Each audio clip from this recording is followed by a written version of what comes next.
رسوله الكريم أما بعد فأعوذ بالله من الشيطان الرجيم بسم الله الرحمن الرحيم وما قدر الله حق قدره إذ قالوا ما أنزل الله على بشر من شيء قل من أنزل الكتاب الذي جاء به موسى نورا وهدى للناس تجعلونه قراطيس تبدونها وتخفون كثيرا وعلمتم ما لم تعلموا أنتم ولا آباؤكم قل الله ثم ذرهم في خوضهم يلعبون وهذا كتاب أنزلناه مبارك مصدق الذي بين يديه ولتنذر أم القرى ومن حولها والذين يؤمنون بالآخرة يؤمنون به وهم على صلاتهم يحافظون ومن أظلم ممن افترى على الله كذبا أو قال أوحي إلي ولم يوحى إليه شيء ومن قال سأنزل مثل ما أنزل الله ولو ترى إذ الظالمون في غمرات الموت والملائكة باسطوا أيديهم أخرجوا أنفسكم اليوم تجزون عذاب الهون بما كنتم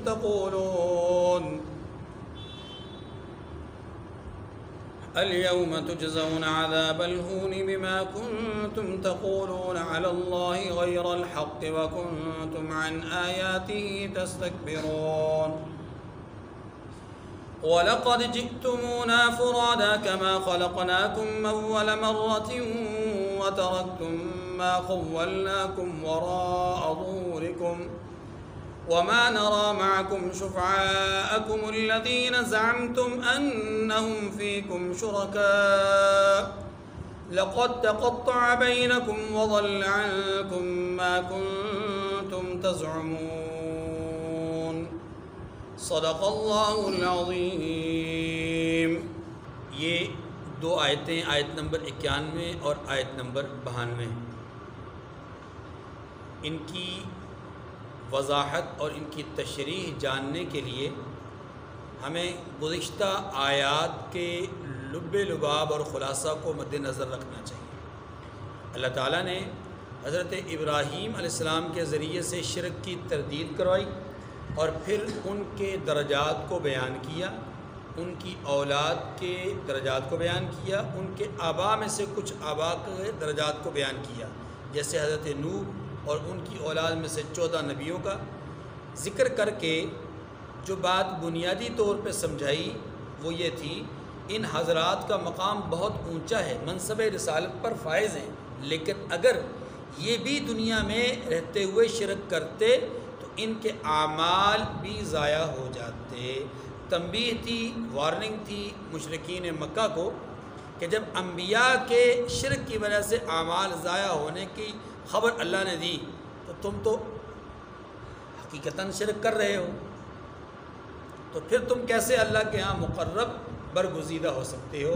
اس لیے تمہیں اس دنیا میں ہی توبہ طائب ہو جانا چاہیے، ورنہ شرک وہ بیماری ہے کہ جو انسان کو ہمیشہ کے لیے ناکام اور نامراد بنا دیتی ہے۔ یہ بات خلاصے کے طور پر ذہن میں رکھ لیجیے۔ اس کے بعد اللہ تعالیٰ نے انہی انبیاء کا ایک اور رتبہ بیان کیا کہ یہی وہ لوگ ہیں جنہیں اللہ نے حکم، نبوت اور اسی طریقے سے کتاب کا علم عطا فرمایا، کتاب عطا فرمائی، اس کا علم عطا فرمایا، نبوت عطا فرمائی، حکمتیں عطا فرمائی، تو گویا کہ منصب رسالت کو بیان کیا۔ ٹھیک ہے، دوسری بات، اب یہ جو آیات ہمارے سامنے ہیں ان میں جو آیت نمبر 91 اور 92 ہے، اس میں منصب رسالت کو ہی آگے اس بات کو بڑھایا گیا، اور وہ کچھ یوں ہے کہ منصب رسالت کو نہ سمجھ کر جملہ ایک ہی سمجھ لیجیے گا، منصب رسالت کو نہ سمجھ کر لوگوں نے اللہ کی قدر نہیں کی. بس. ابھی ایسا کیوں ہے؟ اس لیے کہ رسول کا منصب عطا کرنے والا کون؟ اللہ. رسول کو رسالت عطا کرنے والے کون؟ اللہ. رسول کے پاس وحی بھیجنے والے کون؟ کتاب دینے والے اللہ. تو بتلایا یہ گیا ہے کہ جنہوں نے رسول کے پاس موجود کتاب کا انکار کیا، رسول کے منصب رسالت کا انکار کیا، گویا کہ وہ لوگ اللہ کی قدرت کا انکار کر رہے ہیں اور اللہ کے وصف انتخاب کا انکار کر رہے ہیں کہ اللہ نے منتخب کیا. یہ منتخب کرنا اللہ کی صفت ہے، رسول بھیجنا اللہ کی صفت ہے، وحی بھیجنا اللہ کی صفت ہے. اب اس صفت کا انکار کر کے گویا کہ لوگ کافر ہو گئے. خواہ وہ ایک رسول کا انکار کریں، ایک کتاب کا انکار کریں، یا تمام رسولوں اور تمام کتابوں کا انکار کریں. اب آیت کریمہ کو دیکھیں. وَمَا قَدَرُ اللَّهَ حَقَّ قَدْرِهِ اِذْ قَالُوا مَا أَنزَلَ اللَّهُ عَلَى بَشَرٍ مِّن شَيْءٍ. اور ان لوگوں نے اللہ کی قدر جیسی جاننی چاہیے تھی نہ جانی. اللہ کی قدر نہ جانی. اللہ کی قدر سے مراد کیا ہے؟ یہاں اللہ کی قدر کے دو معنی ہیں. ان لوگوں نے اللہ کی قدر نہیں کی. قدر اللہ کی اس کے دو معنی، ایک معنی عزت اور دوسرا معنی پہچان. اب ترجمہ یہ ہوگا وَمَا قَدَرُ اللَّهَ حَقَّ قَدْرِهِ. ان لوگوں نے اللہ کی ویسی عزت نہیں کی جیسی عزت کرنی چاہیے تھی. اور دوسرے معنی میں ترجمہ یہ ہوگا وَمَا قَدَرُ اللَّهَ حَقَّ قَدْرِهِ. ان لوگوں نے اللہ کو ویسا پہچانا نہیں جیسا پہچاننا چاہیے تھا. ٹھیک ہے، یہ ترجمہ ہمارے ذہن میں رہے. اب آیات کریمہ کا پس منظر سمجھ لیجئے تاکہ آیت کریمہ کو سمجھنا مزید آسان ہو جائے. ان آیات کریمہ کے پس منظر میں تین باتیں ہیں. ایک بات یہ ہے کہ ان آیات کے مخاطب ڈائریکٹ مشرکین مکہ ہیں، اور اس کی وجہ یہ ہے کہ یہ لوگ منصب رسالت کا انکار کرتے تھے، جس کا ذکر اگلے جملے میں آ رہا ہے. نمبر دو، اس آیت کریمہ کا مصداق یہود مدینہ ہیں، کیونکہ وہ رسول اللہ صلی اللہ علیہ وسلم کے منصب رسالت کا انکار کرتے تھے. اور نمبر تین، مشرکین اور یہود دونوں ہیں. پہلے قول کو حضرت عبداللہ ابن عباس رضی اللہ عنہ نے بیان کیا کہ مشرکین مکہ اس سے مراد ہے، اور بظاہر یہی بات درست معلوم ہوتی ہے. وجہ اس کی یہ ہے کہ یہ سورہ مبارکہ مکی ہے، اور قرآن کے مخاطبین اس وقت کون تھے؟ مشرکین مکہ تھے. تو بظاہر یہی بات درست معلوم ہوتی ہے کہ مشرکین کی طرف سے منصب رسالت کا انکار کرنے کی وجہ سے ان کو یہ کہا گیا کہ تم نے اللہ کی پہچان نہیں کی، اللہ کی عزت نہیں کی جیسی پہچان کرنی چاہیے تھی، جیسی عزت کرنی چاہیے تھی، کیونکہ تم نے منصب رسالت کا انکار کیا. تم سمجھے ہی نہیں کہ رسول کا انتخاب اللہ کرتے ہیں، تو تم نے رسول کا انکار کر کے گویا کہ اللہ کی صفت انتخاب کا انکار کیا ہے، تو اللہ کی قدر نہیں کر سکے تم. اچھا، اللہ کی پہچان نہیں کر سکے، یہ اس لیے بھی بڑا آسان آپ کے لیے سمجھنا ہے کہ مشرکین مکہ کے آباء و اجداد تو پچھلے شروع سے یہاں پکے مومن تھے، موحد تھے. پھر تو یہاں شرک آیا بعد میں، اور بعد میں جب یہ مشرک بنے تو انہوں نے رب کو تو مانا، لیکن رب کے ساتھ غیروں کو بھی رب جیسا مانا. اسی لیے اللہ نے کہا وما قدر اللہ کا قدری. انہوں نے رب کے پہچان میں ٹھوکر کھائی ہے، رب کی پہچان ٹھیک طرح سے کر ہی نہیں سکے. اگر رب کو پہچانتے تو غیر کو رب کے برابر. ٹھیک ہے جی. اگر اس سے مراد یہود مدینہ ہوں تو پھر ان کی طرف سے منصب رسالت کا انکار کیسا ہے؟ مشرکین نے تو انکار کیا نا. مشرکین تو حضور کو نہیں مانتے تھے، کیونکہ ان کا جملہ آگے آ رہا ہے اذ قالوا ما انزل اللہ علی بشر من شیء. وہ تو کہا کرتے تھے اللہ نے کسی انسان کو کوئی چیز دی نہیں ہے، یعنی وہی اللہ نے کبھی کسی انسان کے پاس بھیجی نہیں ہے۔ وہ تو مطلقاً رسالت کا انکار کرتے تھے، کس سے؟ انسانوں سے، یعنی وہ سمجھتے تھے کہ انسان رسول نہیں ہو سکتا۔ اگر یہ یہود مدینہ مراد ہوں تو پھر اس صورت میں مفہوم یہ ہوگا کہ یہود مدینہ رسول اللہ صلی اللہ علیہ وسلم کے رسول نبی ہونے کا انکار کرتے تھے۔ اب یہ انکار کیسے تھا ذرا غور کیجیے گا۔ انکار اس لیے اس طور پہ نہیں تھا کہ وہ آخری نبی کو مانتے نہیں تھے، ان کی کتابوں میں بھی لکھا ہوا تھا، ان کے الفاظ میں بھی تھا، ان کی دعاؤں میں بھی تھا، ان کے آداب میں بھی تھا، ان کے بیانات میں بھی تھا کہ آخری نبی نے آنا ہے، ہم ان پر پہلے ایمان لانے والے ہوں گے۔ یہ ساری چیزیں ان کے نجی اور اجتماعی محافل اور مجالس میں موجود تھیں، لیکن وہ آخری نبی ہوں گے کون؟ اس کے لیے انہوں نے رسول اللہ صلی اللہ علیہ وسلم کا انکار کیا، یعنی آخری نبی کا انکار نہیں ہے، آخری نبی کے مصداق کا انکار ہے۔ اب اس کی وجہ کیا ہے میں عرض کرتا ہوں۔ تو آخری نبی کا انکار کرنے کی وجہ کیا ہے؟ مشرکین مکہ نے تو انکار اس لیے کیا کہ انسان رسول بن نہیں سکتے، انسانوں میں صلاحیت ہی نہیں کہ وہ رسول بنے۔ اور یہود مدینہ نے انکار کیوں کیا؟ قرآن پاک نے سورہ بقرہ میں کہا حسدا من عند انفسہم، حسد کی وجہ سے انکار کیا۔ اب وہ حسد کیا تھا سنیے۔ یہود مدینہ کو سب سے بڑا جو ایک زعم تھا وہ یہ تھا کہ دنیا کی قیادت علمی اعتبار سے بھی اور سیاسی اعتبار سے بھی ہمارے پاس ہونی چاہیے، اور یہ اس لیے ہونی چاہیے کہ حضرت اسحاق جو ہمارے جد امجد ہیں، جن سے ہماری یہ لڑی چل رہی ہے، یعنی حضرت اسحاق سے حضرت یعقوب، اور یعقوب علیہ السلام کو اسرائیل اور انہی کی اولاد کو بنی اسرائیل، اور بنی اسرائیل کے یہ دو طبقے، ایک یہودی اور دوسرے عیسائی۔ تو یہودی یہ کہا کرتے تھے کہ چونکہ ہمارے جد امجد اسحاق علیہ السلام نے بوقت رحلت یہ بات کہی تھی کہ یہ اعزاز نبوت، منصب نبوت میری ہی اولاد میں رہے گا، یہ تم سے کوئی چھین نہیں سکتا، یہ انہوں نے کہا، یعنی کس کے بقول؟ یہودیوں کے بقول۔ لہٰذا اب آخری نبی بھی ہمارے ہی جد امجد کی اولاد میں سے ہونا چاہیے، کیا جد امجد نے کہا تھا۔ اب یہ کہا تھا نہیں کہا تھا اس کی کوئی دلیل، کوئی گارنٹی، کوئی تصدیقی بات نہیں، لیکن وہ کہتے ہیں ایسا تھا۔ اسی گمنڈ میں اور اسی حسد میں وہ رسول اللہ صلی اللہ علیہ وسلم کو نہیں مانتے تھے۔ اب اگر تیسرا قول لیا جائے تو وہ پھر کچھ یوں ہے، اور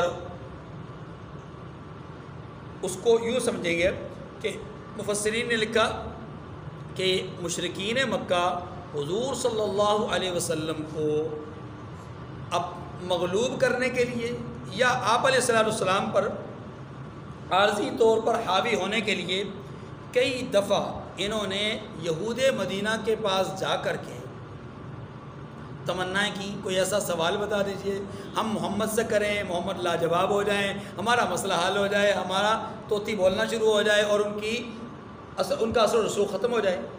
سوال لے کر آتے تھے اور یہاں پہنچتے تھے تو یہاں سے جواب مل جاتا تھا، وہ لاجواب ہو جاتے تھے۔ یہاں پر بھی کچھ ایسا ہی ماجرا ہے، معاملہ ہے کہ ان یہودیوں نے مشرکین مکہ کی وساطت سے حضور صلی اللہ علیہ وسلم پر طرح طرح کے اعتراضات کیے، سوالات اٹھائے۔ اور یہ ایسا کیوں کیا یہ بھی غور کیجیے گا۔ یہود مدینہ یہ کام ڈائریکٹ بھی کر سکتے تھے لیکن نہیں کیا۔ یہودی پہلے دن سے سازشی ہیں اور یہ قیامت تک سازشی رہیں گے، یہ ہمیشہ پیچھے سے وار کرنے کے عادی ہیں، یہ ہمیشہ چھپ کر کے وار کرنے کے عادی ہیں، اور آج بھی چھپ کر کے وار کر رہے ہیں۔ کبھی وہ کسی مسلمان کو، کبھی کسی عیسائی کو، کبھی کسی ہندو کو، کبھی کس کو سامنے لا کر کے کسی کے سامنے کھڑا کر دیتے ہیں، اور خود پیچھے وہ ہوتے ہیں، سپورٹ وہ کر رہے ہوتے ہیں، اور لا کر آگے میدان میں کسی اور کو کھڑا کر دیا جاتا ہے۔ اس وقت بھی انہوں نے یہی کیا کہ محمد صلی اللہ علیہ وسلم کا اعلان نبوت اپنی علمی اور سیاسی اعتبار سے اپنے لیے خطرے کی گھنٹی انہوں نے سمجھ لی، نشانیاں پائی گئیں، اب حالات بدل گئے، اب یہ نظر آ رہا تھا کہ یہی وہ شخص ہیں کہ جو ہمارا علمی اور سیاسی کیریئر تباہ کر دیں گے۔ اب ان کا علمی مقام قرآن کی وساطت سے تورات سے حاوی ہو جائے گا، محرف تورات، تبدیل شدہ تورات سے حقانیت قرآن کی وجہ سے تورات مغلوب ہو جائے گی، قرآن غالب آ جائے گا۔ اور رہا جہاں تک سیاسی مسئلہ، تو سیاسی طور پر بھی یہ حاوی ہو جائیں گے، اس لیے کہ ان کو تو اللہ نے بھیجنا ہی اس لیے کہ پوری دنیا پر ان کا نظام، یہ صفات پہلے سے موجود ہے، لیکن اپنے تئیں انہوں نے کوشش پوری کی کہ کسی طرح سے معاملات ٹل جائیں، کسی طرح سے معاملات ٹل جائیں، اور اس کے لیے ہمارا نام بدنام نہ ہو، اس کے لیے بدنام ہو تو مشرکین مکہ، کیونکہ وہ جاہل تھے، ان پڑھ تھے، ناخواندہ تھے، تو وہ ان کی باتوں میں آ گئے کہ یہ علمی لوگ ہیں، ان کی باتوں میں آ گئے، طرح طرح کے سوالات لا کر کے کرنا شروع کر دیے، اعتراضات کرنا شروع کر دیے۔ ان اعتراضات اور سوالات کے نتیجے میں ان کی حیثیت اور مقام مزید دن بدن گرتا گیا، اور یہ بیچارے اسی ناسمجھی میں کہ وہ اہل علم، وہ اہل کتاب، وہ جو بات کر رہے ہیں وہ درست، حضور علیہ السلام کا انکار کرتے گئے، اور اس انکار میں پوزیشن یہ ہو گئی کہ ختم اللہ علی قلوبہم، اللہ نے ان کے دلوں پر مہر لگا دی۔ بات سمجھ میں آ رہی؟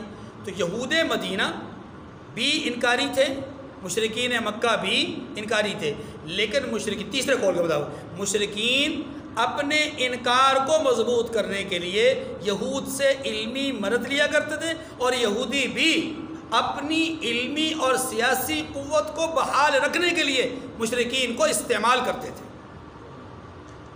اب آئیے آیت کریمہ، وَمَا قَدَرُ اللَّهَ حَقَّ قَدْرِهِ إِذْ قَالُوا مَا أَنزَلَ اللَّهُ عَلَى بَشَرٍ مِّن شَيْءٍ، اور ان لوگوں نے اللہ کی قدر جیسی جاننی چاہیے تھی نہ جانی جب انہوں نے کہا کہ اللہ نے انسان پر وحی اور کتاب وغیرہ کچھ بھی نازل نہیں کیا، یعنی اللہ ایسا کر ہی نہیں سکتے کہ انسان پر وحی نازل کریں، یہ ان کا خیال تھا۔ آپ فرما دیجئے، یہ سوال انہوں نے کس سے لیا؟ توجہ، سوال لیا تیسرے قول کے مطابق یہود مدینہ سے، کہ تم کہہ دو کہ بھائی اللہ کبھی انسان پر وحی نازل ہی نہیں کر سکتے۔ یہود نے یہ سوال تو کر دیا، لیکن بیوقوف یہ نہ سمجھے کہ ہمارے اسی سوال کے تناظر میں خود ہمارا مذہب دھڑام سے گر جائے گا۔ کیوں؟ اب غور کیجئے، اللہ نے جواب کیا دیا، قُلْ مَنْ أَنزَلَ الْكِتَابَ الَّذِي جَاءَ بِهِ مُوسَىٰ نُورًا وَهُدًى لِّلنَّاسِ تَجْعَلُونَهُ قَرَاطِيسَ تُبْدُونَهَا وَتُخْفُونَ كَثِيرًا۔ آپ فرما دیجئے، آپ ان سے کہہ دیجئے کہ جو کتاب موسیٰ لے کر آئے تھے اسے کس نے نازل کیا تھا؟ چلیں میری نبوت کو نہیں مانتے تو موسیٰ علیہ السلام کو تو مانتے ہو نا، تو موسیٰ علیہ السلام پر جو کتاب اتری وہ کس نے اتاری؟ اور یہ بتاؤ کہ موسیٰ علیہ السلام انسان تھے کہ نہیں؟ اگر وہ انسان تھے، ان پر کتاب تورات نازل ہوئی، تورات نازل کرنے والے اللہ، تو پھر میں بھی انسان، مجھ پر کتاب نازل ہوئی، قرآن نازل کرنے والا اللہ، اگر وہاں مانتے ہو تو یہاں کیوں نہیں مانتے؟ اللہ اکبر۔ قُلْ مَنْ أَنزَلَ الْكِتَابَ الَّذِي جَاءَ بِهِ مُوسَىٰ نُورًا وَهُدًى لِّلنَّاسِ، کہہ دیجئے کہ جو کتاب موسیٰ علیہ السلام لے کر آئے تھے اسے کس نے نازل کیا تھا؟ جو لوگوں کے لیے نور اور ہدایت تھی، لوگوں کے لیے نور، اور اللہ نے اس انجیل کو بھی نور کہا، اللہ نے تورات کو بھی نور کہا، اللہ نے قرآن کو بھی نور کہا۔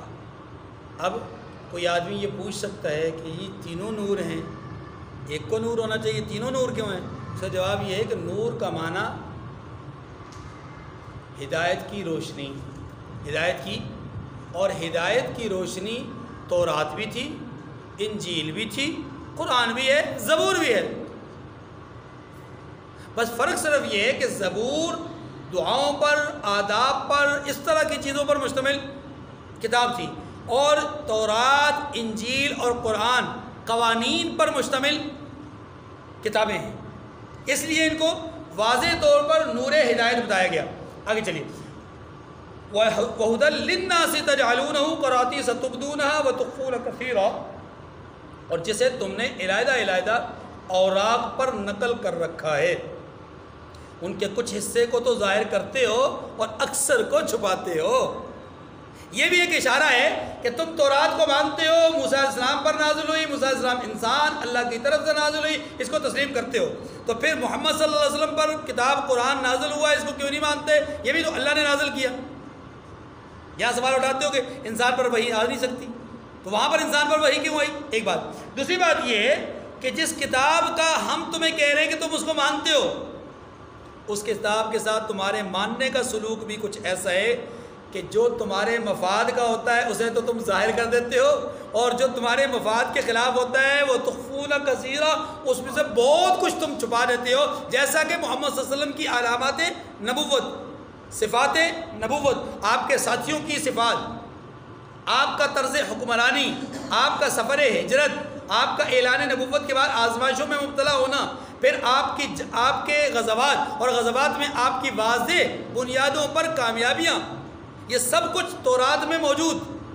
مثلہم فی التوراۃ و مثلہم فی الانجیل، اللہ کہتے ہیں کہ اللہ نے حضور اور حضور کی جماعت کے صفات کو تورات میں بھی بیان کیا، انجیل میں بھی بیان کیا۔ اسی بات کو یہاں پر بیان کیا گیا کہ بہت ساری چیزوں کو تم چھپا رہے ہو، کچھ چیزوں کو تم ظاہر کرتے ہو۔ وَعُلِّمْتُم مَّا لَمْ تَعْلَمُوا أَنتُمْ وَلَا آبَاؤُكُمْ، اللہ اکبر، اور تم کو وہ باتیں سکھائی گئیں جن کو نہ تم جانتے تھے اور نہ تمہارے باپ دادا۔ یعنی مطلب معنی یہ ہے کہ اللہ تبارک و تعالیٰ نے ہی تمہیں سکھایا ہے، یہ بھی علم اللہ ہی کی طرف سے ہے۔ جب اس علم کو مانتے ہو تو اس علم کو کیوں نہیں مانتے؟ قل اللہ، وہ اوپر سوال تھا نا، قل من انزل الکتاب، کس نے اتارا؟ تو فرما دیجئے یہ تو جواب دیں گے نہیں، قل اللہ، آپ ہی کہہ دیجئے اللہ نے اتارا۔ ثم ذرہم فی خوضہم یلعبون، پھر آپ انہیں ان کی بیہودہ بکواس میں کھیلتے رہنے دیجئے، یعنی جو بکواسات وہ کر رہے ہیں اسی حال میں ان کو رہنے دیجئے۔ وَهَذَا كِتَابٌ أَنزَلْنَاهُ مُبَارَكٌ مُصَدِّقُ الَّذِي بَيْنَ يَدَيْهِ وَلِتُنذِرَ أُمَّ الْقُرَىٰ وَمَنْ حَوْلَهَا۔ آیت نمبر 92 میں اللہ نے قرآن مجید کی حقانیت کو بیان کیا ہے۔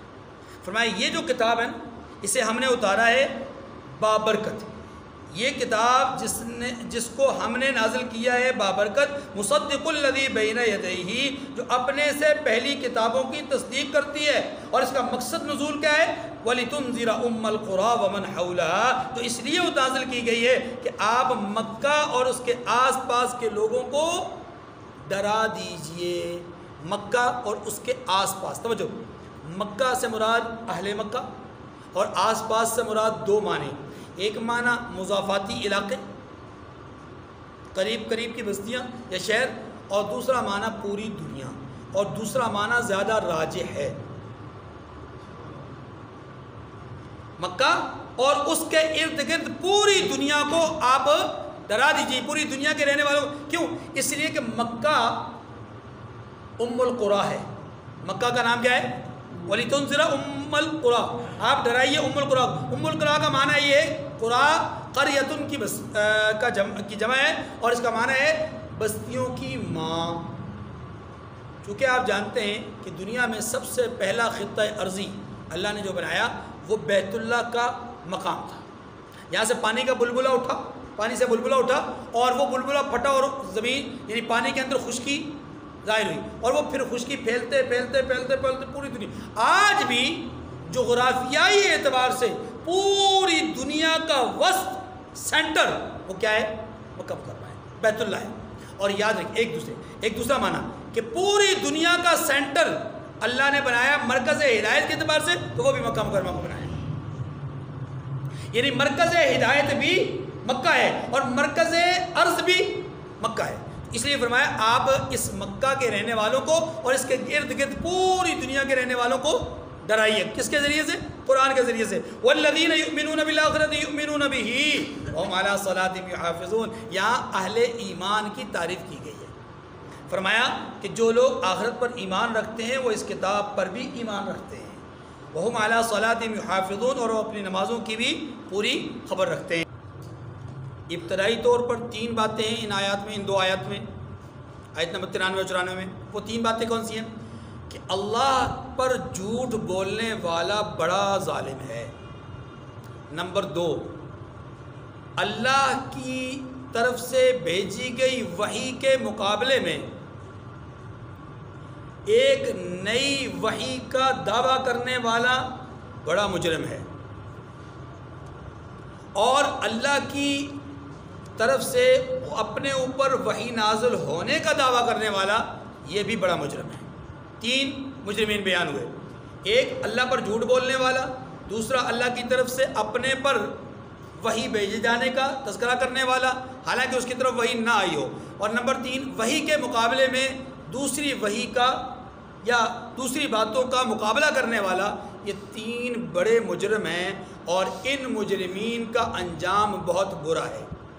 اشارہ ہے ان آیات میں اس بات کی طرف کہ منصب نبوت کا انکار کرنا یا رسول صلی اللہ علیہ وسلم پر نازل ہونے والی وحی کے مقابلے میں وحی کا دعویٰ کرنا، یا آپ کی طرف وحی نازل ہونے والی وحی کے مقابلے میں من گڑت قصے کہانیاں بنا کر کے وحی کے طور پہ پیش کرنا، یہ سب بہت بڑا جھوٹ ہے۔ اس ضمن میں یہ بات سمجھ لیجئے ان آیات کو مختصر طور پر کہ اللہ تعالیٰ نے یہاں پر اشارتاً جو جھوٹے مدعی نبوت ہیں ان کی تردید فرمائی ہے، جس کی واضح مثال رسول اللہ صلی اللہ علیہ وسلم کی حیات طیبہ میں 2 جھوٹے مدعی نبوت جنہوں نے دعوی نبوت کیا اور حضور علیہ السلام نے ان کو کذاب فرمایا۔ ان میں سے ایک مسیلمہ کذاب مسیلمہ تھا جو قوم بنو حنیفہ کا سردار تھا، اور دوسرا جس کو اسود عنسی کہا جاتا ہے یہ صنعاء یمن کا رہنے والا تھا اور اس نے بھی نبوت کا دعویٰ کیا تھا۔ بنو حنیفہ قبیلہ یہ اس کا جو سربراہ تھا جس کو ہم مسیلمہ کہتے ہیں، یہ قبیلہ بہت بڑا قبیلہ تھا، افرادی قوت کے اعتبار سے بہت بڑی افرادی قوت تھی، اور یہ لانتی ایسا تھا کہ یہ حضور علیہ السلام کی اس سے ملاقات بھی ہوئی، اور اس نے حضور کے ساتھ ملاقات کر کے پتہ کیا کہا تھا؟ اس نے کہا تھا کہ آپ میرے لیے وصیت کر جائیں کہ آپ کے دنیا سے جانے کے بعد آپ کی نیابت کے فرائض میں انجام دوں گا، تو میں اپنے دعوے سے پیچھے آ جاتا ہوں۔ اللہ کے رسول صلی اللہ علیہ وسلم کے پاس حدیث میں آتا ہے ایک کھجور کی ایک لکڑی تھی، یعنی جو پتے ہوتے اس کی جو اس کی ایک لکڑی تھی، اور آپ علیہ السلام نے اس لکڑی کے ایک تنکے کی طرف، معمولی سی تنکے کی طرف اشارہ کر کے فرمایا میں تیرے لیے اس تنکے کے برابر بھی کسی چیز کی وصیت نہیں کروں گا، اور آپ صلی اللہ علیہ وسلم نے اس کو سامنے کذاب فرمایا تھا کہ تو کذاب ہے۔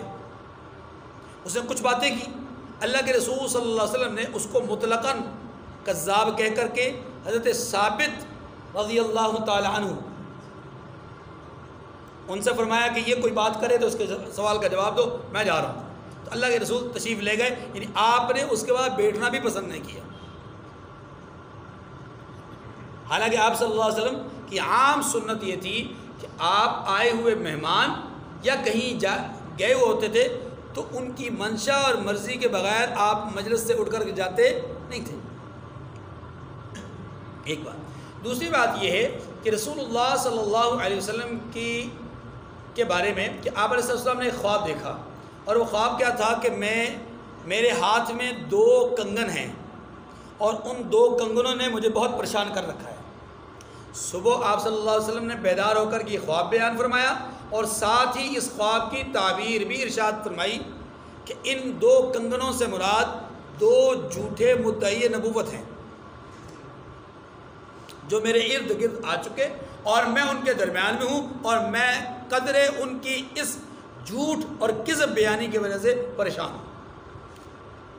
ظاہر ہے کہ آپ صلی اللہ علیہ وسلم سچے اور برحق نبی تھے، ایک کذاب کا یا دوسرے کذاب کا نمودار ہو جانا اور ان کے ماننے والے ایک بندہ بھی اگر ظاہر ہو جاتا ہے تو ظاہر ہے پھر حقیقی نبی کے لیے تو پریشانی ہوگی نا، کہ کوئی شخص ایک جھوٹے کے پیچھے لگ کر جو ہے وہ ابدی نجات کے راستے کو چھوڑ کر کے ابدی ضلالت کی طرف چلا جائے، پریشانی تو نبی کے لیے ہوگی۔ اس لیے آپ علیہ السلام نے ان کی طرف اشارہ کیا۔ پھر رسول اللہ صلی اللہ علیہ وسلم کی حیات طیبہ کے آخری زمانے میں 1 یا 2 روز پہلے اسود عنسی کو ایک صحابی نے واصل جہنم کر دیا، اور جب اسے قتل کر دیا حضور علیہ السلام کو خبر ملی تو آپ علیہ السلام نے خوشی کا اظہار فرمایا۔ تو اس آیت کریمہ میں یعنی آیت نمبر 93 کے پہلے جملے میں ایسے ہی جھوٹے مدعیان نبوت کا ذکر۔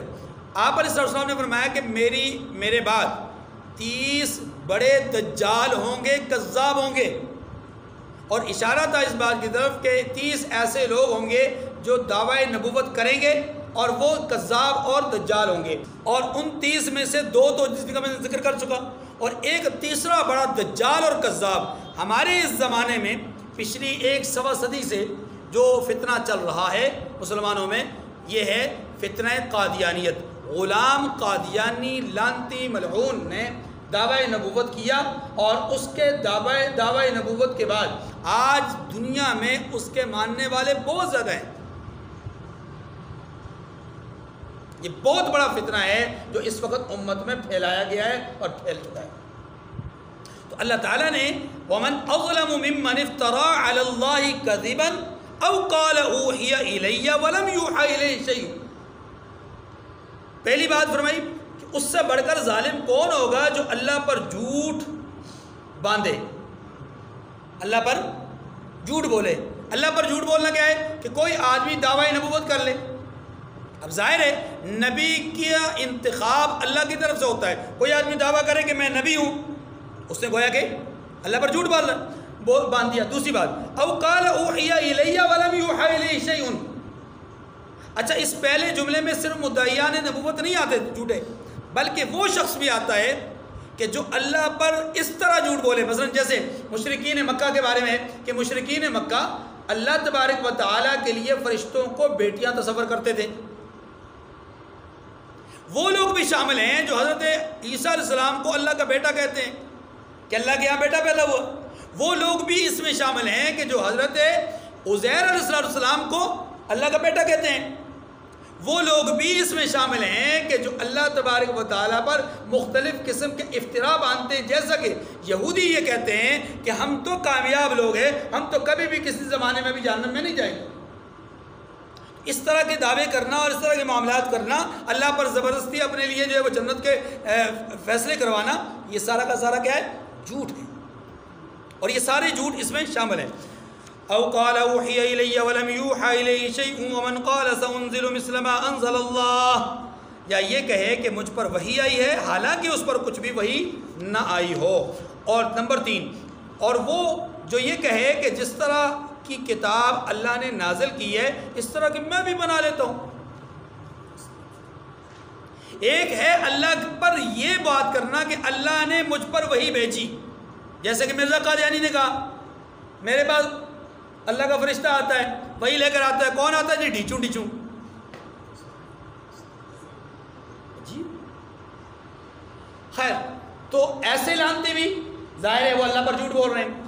اور ومن قال سانزل مثل ما انزل اللہ کا مصداق حضور صلی اللہ علیہ وسلم کے زمانے میں نضر ابن حارث ایک مکی مشرک تھا۔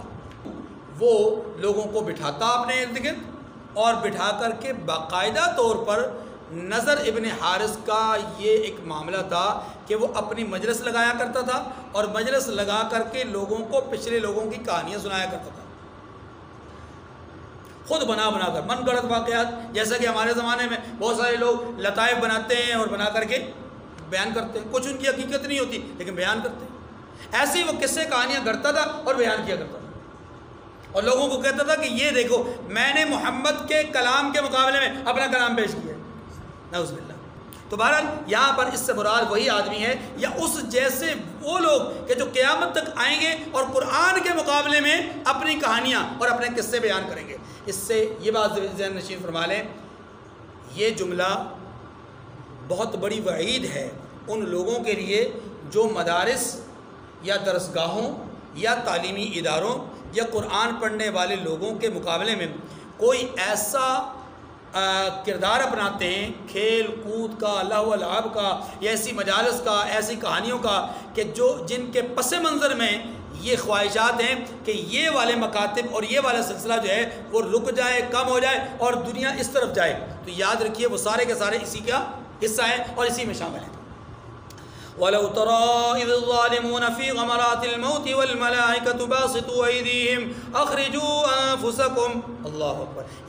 اس جملے سے لے کر کے آیت کے آخر تک یہ وعید ہے ان تمام لوگوں کے لیے جن کے اندر یہ برائی ہے، اللہ پر جھوٹ بولتے ہیں، اللہ کی طرف نسبت کرتے ہیں کہ اس نے ہمارے اوپر وحی نازل کی، یا وحی کے مقابلے میں قصے کہانیاں کرتے ہیں، یعنی کافر لوگوں کے۔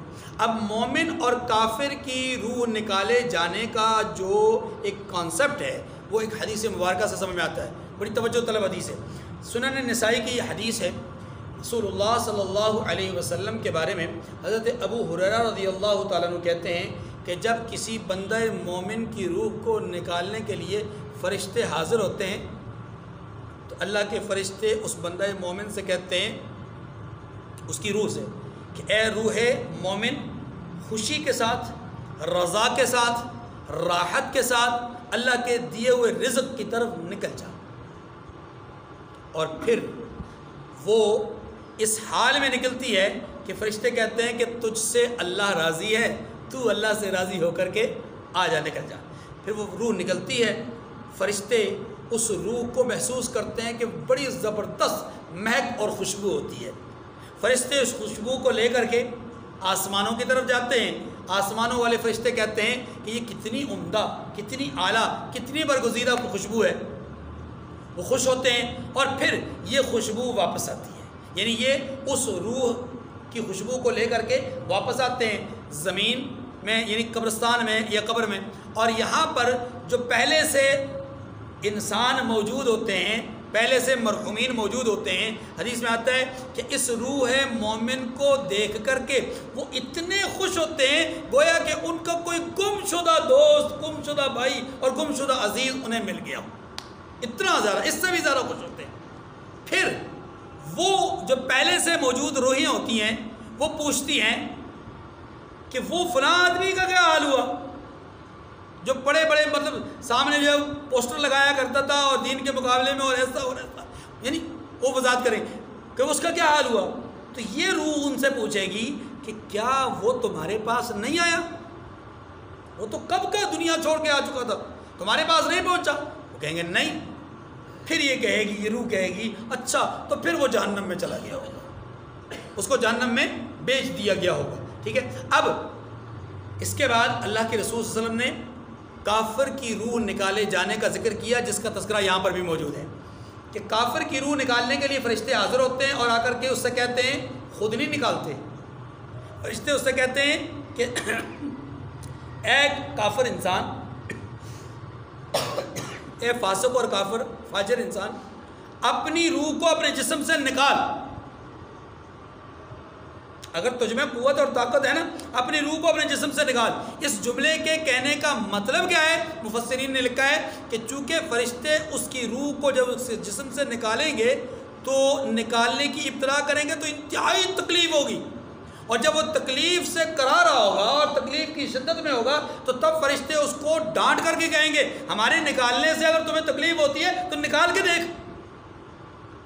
یعنی بتانا یہ مقصود ہے کہ دنیا میں تو خدا کا مقابلہ کرنا چاہتا تھا، دین کا مقابلہ کرنا چاہتا تھا، وحی کا مقابلہ کرنا چاہتا تھا، آیات الہیہ کا مقابلہ کرنا چاہتا تھا، آج تو اگر ایسا کر سکتا ہے کہ اللہ کے مقابلے میں کچھ کر سکتا تو کر کے دیکھ، لیکن تو کر نہیں سکتا، لا محالہ تجھے یہ تکلیف اب برداشت کرنی پڑے گی۔ کیوں؟ اس لیے کہ تو نے اللہ پر جھوٹ بولا، اس لیے کہ تو نے تکبر کیا، اس لیے کہ تو نے حق سے اعراض کیا، یہ ساری باتیں یہاں پر موجود ہیں۔ حدیث میں آتا ہے کہ پھر اس کی روح نکلے گی اور اس کی روح سے انتہائی بدبو پیدا ہوگی۔ فرشتے انہوں نے اپنے اوپر ایک کپڑا لیا ہوگا جس کو آپ کہہ لیں کہ کوئی ٹاٹ یا کوئی اس طرح کی چیز، اور وہ لیا ہوگا اور فرشتے اس بدبو کو لے کر دوڑے دوڑے جائیں گے اور زمین کے پاس پہنچیں گے، آسمان کی طرف نہیں لے کے جائیں، زمین کے پاس پہنچیں گے تو زمین میں موجود جو فرشتے ہوں گے یعنی قبر کے قریب قریب، وہ کہیں گے کیسی گندی بدبو ہے، اس بدبو کو جلد از جلد جو ہے وہ ہم سے دور کرو، یعنی کراہت اور نفرت۔ اور ایک اور حدیث میں آتا ہے کہ جب بندہ مومن کی روح قبض ہوتی ہے، نیک بندے کی روح قبض ہوتی ہے تو اللہ کی مخلوق روتی ہے، اللہ کی مخلوق روتی ہے، اور خاص طور پہ وہ زندہ اور جاندار چیزیں کہ جو ہمارے نزدیک بھی جاندار ہیں اور اب مزید سائنسی تحقیق کے مطابق بھی جاندار کہلاتی ہیں، وہ تمام چیزیں روتی ہیں۔ کیوں؟ اس لیے کہ اللہ تبارک و تعالیٰ اپنے اس نیک بندے کی وجہ سے اس دنیا میں رحمتیں کیے ہوئے تھا، اب وہ اس کے دنیا سے جانا بہت ساری مخلوق کے لیے پریشانی کا باعث ہوگا کہ کہیں اللہ کی رحمت رک نہ جائے۔ اور جب کوئی بد روح اس دنیا سے جاتی ہے تو اس طرح کی جتنی بھی جاندار چیزیں ہوتی ہیں وہ خوشی مناتی ہیں کہ اس بدبخت کی وجہ سے بہت ساری رحمتیں رکی ہوئی تھی، اب یہ دنیا سے چلا گیا، دفع ہو گیا، تو اب اللہ کی رحمتوں کا نزول ہوگا۔ وَلَوْ تَرَىٰ إِذِ الظَّالِمُونَ فِي غَمَرَاتِ الْمَوْتِ وَالْمَلَائِكَةُ بَاسِطُو أَيْدِيهِمْ، اللہ اکبر، فرمایا کہ کاش کہ آپ ان ظالم لوگوں کو اس وقت دیکھیں جب موت کی سختیوں میں یہ مبتلا ہوں اور فرشتے ان کی طرف عذاب کے لیے ہاتھ بڑھا رہے ہوں، اخرجوا انفسکم، اور پھر کہہ رہے ہوں کہ نکالو اپنی جانیں، آج تم کو ذلت، الیوم تجزون عذاب الہون بما کنتم تقولون علی اللہ غیر الحق وکنتم عن آیاتی تستکبرون، آج تم کو ذلت کے عذاب کی سزا دی جائے گی اس لیے کہ تم اللہ پر جھوٹ بولا کرتے تھے اور اس کی آیتوں سے سرکشی کیا کرتے تھے۔ اللہ تعالیٰ ہم سب کی حفاظت فرمائے۔ وَلَقَدْ جِئْتُمُونَا فُرَادَىٰ كَمَا خَلَقْنَاكُمْ أَوَّلَ مَرَّةٍ وَتَرَكْتُم مَّا خَوَّلْنَاكُمْ وَرَاءَ ظُهُورِكُمْ، ہاں یہ بھی بڑی سخت ڈانٹ ڈپٹ ہے۔ فرمایا اور جیسا ہم نے تم کو پہلی دفعہ پیدا کیا تھا ایسا ہی آج اکیلے اکیلے ہمارے پاس آئے ہو۔ کیا مطلب یہ کہ اللہ کی طرف سے فرشتے ان کو کہیں گے آج تم ہمارے پاس آئے ہو، جیسے ماں کے پیٹ سے اکیلے پیدا ہوئے تھے آج اکیلے آئے، آج تمہارا کوئی ہم نشین نہیں۔ مومن کا ہم نشین ہوتا ہے، کافر کا ہم نشین نہیں ہوتا۔ مومن کا ہم نشین کون ہوتا ہے؟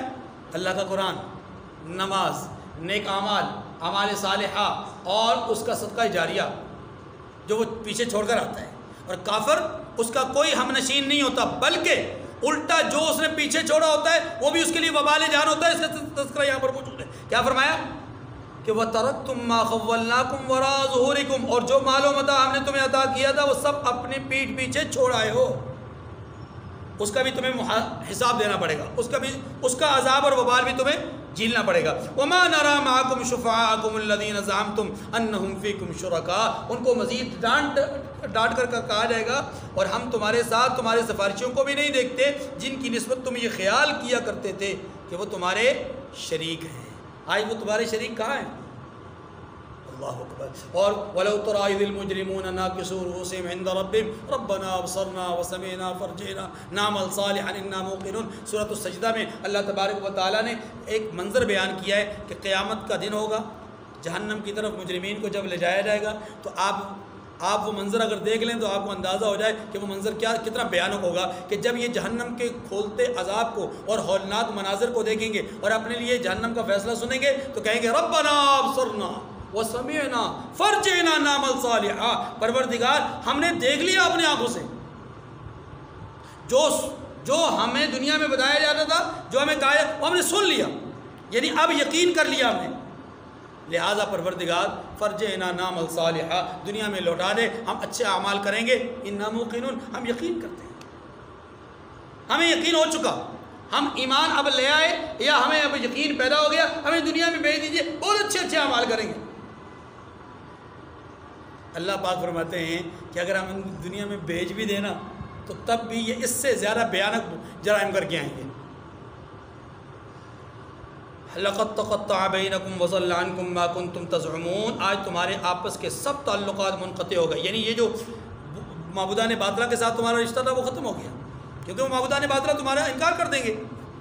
وَضَلَّ عَنْكُمْ مَا كُنْتُمْ تَزْعُمُونَ، اور جو دعوے تم کیا کرتے تھے سبھی جاتے رہے۔ بہرحال ان آیات کریمہ میں اللہ تبارک و تعالیٰ نے مدعیان نبوت، جھوٹے مدعیان نبوت یا اللہ پر جھوٹ باندھنے والے، یا اسی طریقے سے اللہ کی وحی کے مقابلے میں قصے کہانیوں کو وحی کا درجہ دینے والے یا اللہ کی وحی کو روکنے والے، یا اسی طریقے سے وہ تمام لوگ جو اللہ کی آیات کا انکار کرنے والے ہیں، ان کے لیے زجر، توبیخ اور ڈانٹ کا ذکر کیا ہے، اور ان کی موت کے وقت کی سختی کا ذکر کیا ہے، اور ان کے انجام بد کا ذکر کیا ہے۔ اللہ تعالی ہم سب کو انجام بد سے بچائے اور دنیا میں بھی اور آخرت میں بھی کامیابی و کامیابی نصیب فرمائے۔ وآخر دعوانا ان الحمد للہ رب العالمین۔